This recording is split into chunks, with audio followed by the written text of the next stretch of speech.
میرے لیے وہ عورت اب تک ایک پہیلی تھی جس کے بارے میں کچھ بھی نہیں جانتا تھا۔ شام تک جیسے جیسے نکاح کا وقت قریب ہو رہا تھا میرا دل بے چین تھا۔ نکاح میری دلی خواہش نہیں تھی، میری مجبوری تھی، لیکن نہ جانے کیوں مجھے کسی گڑبڑ کا احساس ہو رہا تھا۔ میری چھٹی حس بہت زیادہ تھی جو مجھے اس وقت کسی انہونی کا احساس دلا رہی تھی۔ بہرحال میں پیسے لے چکا تھا، اس لیے انکار نہیں کر سکتا تھا۔ سوال ہی نہیں پیدا ہوتا تھا، میں نے اس عورت سے نکاح کر لیا۔ وہ بہت خوش تھی، لیکن حیرت مجھے اس وقت ہوئی جب میں کمرے میں گیا تو وہ دلہن کے لباس میں نہ تھی بلکہ بڑا بے باک سا آرام دہ لباس پہنا ہوا تھا، یہ جانتے ہوئے بھی کہ وہ میری بیوی ہے، مگر اس کے باوجود میری نظریں اس کے وجود سے ہٹ چکی تھی۔ میں سٹ پٹا کر اس کو دیکھنے لگا۔ وہ ڈریسنگ ٹیبل کے سامنے کھڑی تھی اور اپنے بالوں کو شانوں پر بالوں میں برش کر رہی تھی۔ مجھے دیکھتے ہی اس کے چہرے پر مسکراہٹ سی پھیلی، پھر کہنے لگی کہ وہاں کیوں کھڑے ہو، آؤ بیٹھو، یہ تمہارا ہی تو کمرہ ہے، آپ سے تم نے یہی رہنا ہے۔ میں اس کو نہ چاہتے ہوئے چلتا آیا اور بستر پر بیٹھ گیا۔ اس کے چہرے پر تو روایتی دیکھنے والا وہ روح بھی نہ تھا، نہ ہی وہ مجھے دلہن کی طرح تیار ملی تھی، بلکہ بالوں میں برش کر کے بستر کی دوسری جانب آ کر بیٹھ گئی۔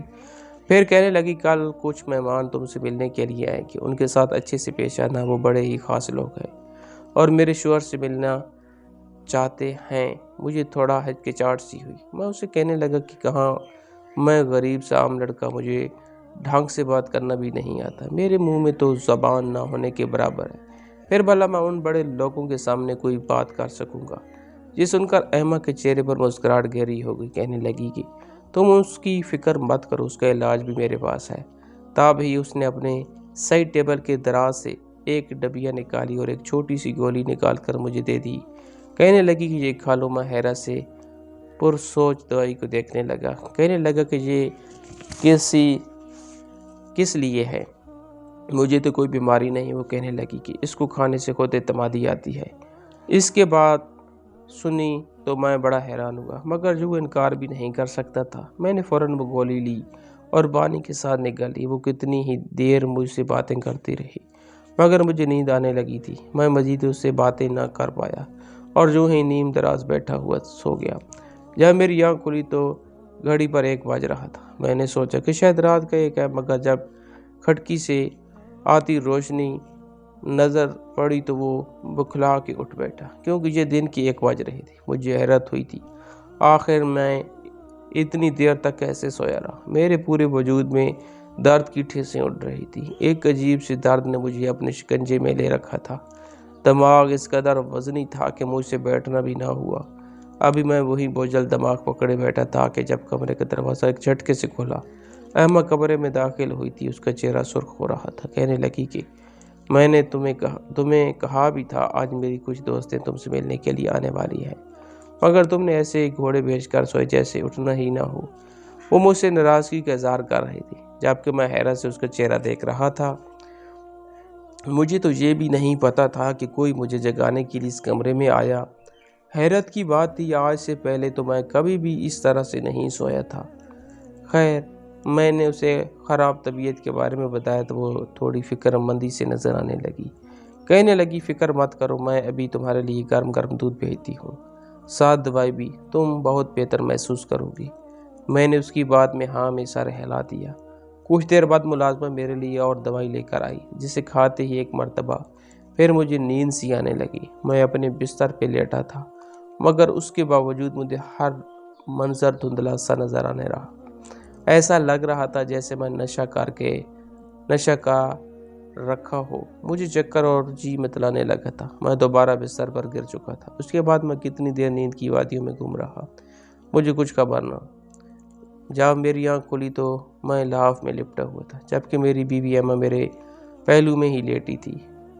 میں فوراً ہڑبڑا کر اٹھ بیٹھا، مگر چکر اس قدر شدید تھے کہ میرا ہاتھ سائڈ ٹیبل پر رکھے ہوئے لیمپ سے لگا اور وہ گر کر ٹوٹ گیا۔ شور کی آواز سے ایما اٹھ چکی تھی۔ وہ پریشانی سے میری جانب دیکھنے لگی اور مجھے پکڑ کر دوبارہ بستر پر بیٹھا دیا۔ میں اسے اپنی حالت کے بارے میں بتانے لگا۔ آج سے پہلے میرے ساتھ ایسا کبھی بھی نہیں ہوا تھا، مگر وہ کہنے لگی کہ فکر مت کرو، اکثر ایسا ہو جاتا ہے۔ اس نے مجھ سے جو وعدہ کیا تھا وہ مجھے پیسے دے چکی تھی، اس لیے میں یہاں سے بھاگنا بھی نہیں چاہتا تھا، کیونکہ میں اپنے وعدے سے پھرنا نہیں چاہتا تھا۔ مگر میری طبیعت اس قدر خراب ہو چکی تھی کہ میں 2 قدم بھی ٹھیک سے چل نہیں پاتا تھا۔ ایما کہنے لگی کہ طلاق کا کیا ہے، وہ تو مجھے دے ہی دو گے، مگر پھر اپنی طبیعت کچھ ٹھیک کر لو، ایسے گرتے پڑتے تو تم اب واپس پاکستان بھی نہیں جا سکتے۔ وہ تو بڑی ہی اچھی تھی، میرا بہت خیال رکھنے والی تھی۔ میں بھی وہیں رک گیا۔ مجھے اپنا وجود تپتا ہوا محسوس ہو رہا تھا، ایسے لگ رہا تھا جیسے کسی نے دیکھتی ہوئی آگ پہ رکھ دیا ہو۔ نہ جانے میری ایسی حالت کیوں ہو رہی تھی۔ مجھے اٹھے ہوئے بھی کچھ ہی دیر ہوئی تھی کہ جب دوبارہ میری 1 دن کی بننے والی بیوی نے مجھے کھانے کے ساتھ دوائی دی کہ یہ کھا لو، تمہاری طبیعت بہتر ہو جائے گی۔ حیرت کی بات تھی کہ یہ وہی گولی تھی جو بار بار مجھے وہ دے رہی تھی۔ یہی گولی اس نے مجھے اس رات کو کھانے کے لیے دی تھی، جبکہ دوسری دفعہ وہ گولی طبیعت خراب کی وجہ سے دی تھی، اور ایک مرتبہ پھر وہی گولی مجھے کھلا رہی تھی۔ اس وقت جب میں نے گولی کھائی تو ایک مرتبہ پھر مجھے نیند غالب آنے لگی۔ یہ بات میرے لیے بڑی ہی پریشان کن تھی۔ اس وقت تو میں سو گیا، لیکن جب مجھے ہوش آیا دوبارہ گھنٹے بیت چکے تھے۔ میں نے نوٹ کیا تھا کہ وہ مجھے جب بھی کچھ کھلاتی ہے میں بے ہوشی کی طرح سو جاتا ہوں۔ کچھ نہ کچھ تو گڑبڑ ضرور تھی، کہیں سے میرے ساتھ کچھ غلط تو نہیں کر رہی تھی۔ میں ہی سوچوں میں گم تھا۔ میری صحت تو دن بعد دن کم گرتی ہی چلی جا رہی تھی۔ میرا چہرہ بھی زرد ہو چکا تھا، کوئی بھی پہچان نہیں سکتا تھا کہ میں وہی خوبصورت پرکشش سا نوجوان ہوں۔ چاندی روز میں ایسا ہو گیا تھا جیسے چاند کو گرہن لگ چکا ہو۔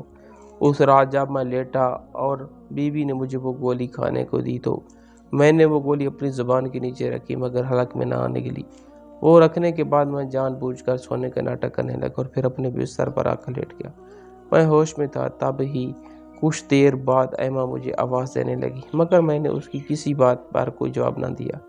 جب اس سے یہ کنفرم ہو گیا کہ میں بے ہوش ہو چکا ہوں، اس نے کمرے میں ایک عورت کو بلوایا تھا۔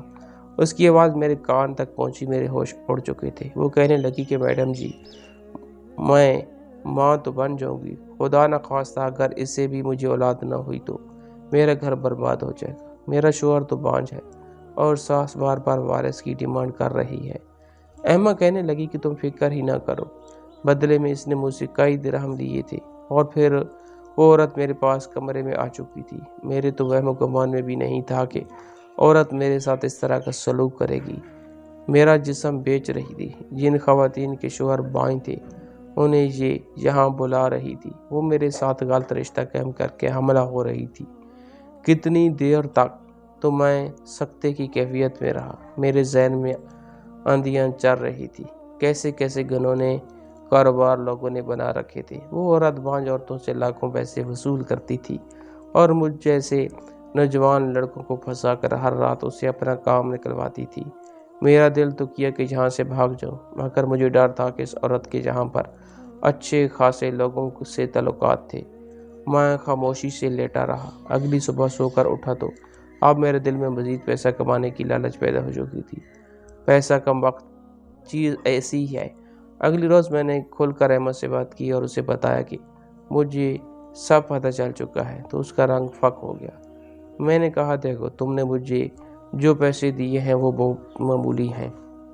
ان پیسوں کے سامنے جو تم ان عورتوں سے وصول کر رہی ہو، جو بانجھ ہیں اور کسی نہ کسی طرح اپنا گھر بچانے کی کوشش میں لگی ہوئی ہے، اگر تم 50% کے حساب سے میرے ساتھ ایگریمنٹ کرو تو میں تمہارا ساتھ دوں گا۔ وہ کچھ دن سوچنے کے بعد مان گئی۔ اگلے کئی مہینے ہمارا یہ کام خوب چلتا رہا، مگر میری صحت کا یہ حال ہو گیا تھا کہ مجھے ٹھیک سے چلنا بھی نہیں جاتا تھا۔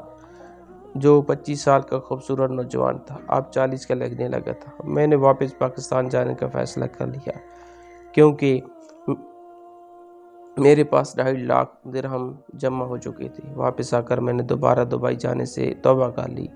6 مہینے مکمل ریسٹ کیے، تب جا کے میری کوئی صحت ٹھیک ہوئی۔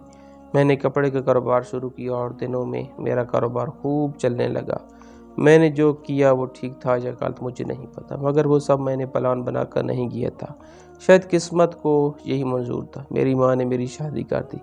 آج میرے 4 بچے ہیں جن کے اچھے مستقبل کے لیے میں دن رات کوشش کر رہا تھا، تاکہ میری طرح ان کو کبھی دبئی کی خاک نہ چھاننی پڑے۔